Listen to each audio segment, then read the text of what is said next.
راجع تاني اخلص المهمة اروح بعديها البيت. السلام عليكم، سمعت انك لسه بتجري. طب انت عارف انت ليه بتجري؟ او بتجري من مين؟ او ليه؟ او ازاي؟ او عشان ايه؟ بقالي فترة كبيرة بشوف الناس على مواقع السوشيال ميديا بتجري عشان تلحق ايه بقى؟ اي حاجة. يعني مثلا عيل يبقى عنده 15 سنة يقول لك انا عايز افتح لوكال براند. طب يا اسطى براند ملابس. طب يا اسطى نزلت خدت بص على الماتيريالز ولقيت ان الماتيريال الفلانية مش عارف بتعمل ايه. طب يا اسطى يا اسطى استنى يا اسطى، يا ابني حبيبي يا ابني حبيبي، انت سبت ايه اللي عنده 35 سنه؟ وفي نفس الوقت برضو هو صح على فكره، يعني مش غلط، فاهم؟ يعني انا ما بهاجمهوش، فاهم؟ هقول لك على مفاجاه، الواد ده لو نجح وربنا كرمه ووفقه والدنيا معاه بقت 100 100، هيجي عند 35 سنه يقول لك بقى ايه؟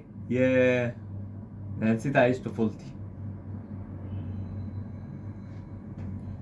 ايه ايه بجد؟ يعني بجد لا لا، ايه يعني؟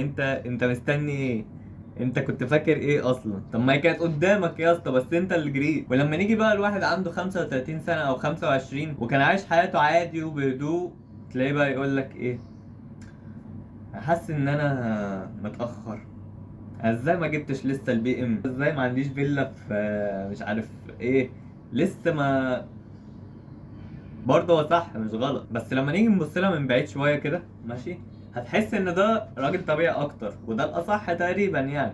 المشكله ان لحد ما ربنا يكرمه وينجح هيفضل يقول لك يا ده انا متاخر، ويا ده انا ربع عمري خلص، ويا ده انا لسه ما عملتش حاجه، ويا ده انا مش عارف ايه. فليه بنعمل كده؟ وهل ده صح ولا غلط؟ ده اللي هحاول افهمه انا وانت دلوقتي. بص يا معلم، انا هكلمك من وجهة نظري وانت ممكن تناقشني في الكومنتات او تيجي على الانستجرام ونفتح لايف ونتناقش في الموضوع ده كلنا، ويبقى لايف كمان ودنيا مية. يعني انا ممكن افتح لايف بسبب الموضوع ده. تمام؟ انا من دراستي للموضوع ده لما جيت سألت الناس المحيطة احنا ليه بنجري، اجتمعوا على حاجة واحدة بس، وهي الفلوس. طبعا مش هكتب الفلوس هنا عشان انا مكسل، ما علينا، وده كلام منطقي. بس في مشكلة صغيرة، وهي ان اللي بيجري عشان الفلوس بينسى كل حاجة تانية، بينسى حياته وعيلته صحابه وطفولته كلها ساعات، وده مش صح برضه. يعني كلام منطقي، يعني لو جينا للمنطق هنلاقي ان الكلام ده مش صح برضه. الكلام ده من وجهة نظري، ممكن واحد انطوائي يشوف الكلام ده غلط عادي خالص، يعني ما بقولش الكلام ده هو ده الصح. اسمع الكلام، ما بعملش الكلام ده ماشي. فنرجع تاني للشخص الطبيعي، اللي هو في الحالة دي بتكلم عن نفسي، الشخص اللي عايز يعيش عادي ويشتغل ويغلط ويتبسط ويقوم ويقع وينفض هدومه كده، فاهم؟ مش عايز يسابق حد ولا متأخر عن حد، هو سايب السباق أصلا وعايز يمشي على سرعته. هو عادي يصحى الصبح وهو مش حاسس إن في ساعة بتعد تنازلي فوق دماغه. الشخص ده مش فاشل، ده بني آدم عادي. بس للأسف السوشيال ميديا خلت طبيعي يحس إنه متأخر، وخلت الجري هو ده الصح الوحيد. ولو هتيجي الرأي، أنا شايف إنك محتاج 9، عشان 9:30 مش فاضيين. مهروسة موت موت. ولو هتيجي الرأي، أنا شايف إنك محتاج 9 بس بالراحة وعلى الهادي. يعني إيه؟ يعني حاول توازن بين الاتنين، انزل والعب واخرج وجرب وسيب السباق يومين، واشتغل واركب العربية تاني وسوق واسبق 3 أيام الباقيين عادي. أصلا أنا نسيت إنك لسه ما جبتش العربية يا فقير. معلش متزعلش يا اسطى، انا بهزر معاك طبعا. اجري على رجلك يا اسطى زي ما انا ما بعمل. انا ذات نفسي اهو بعمل كده عادي، ساعات بركب العجل، بس يعني ما علينا.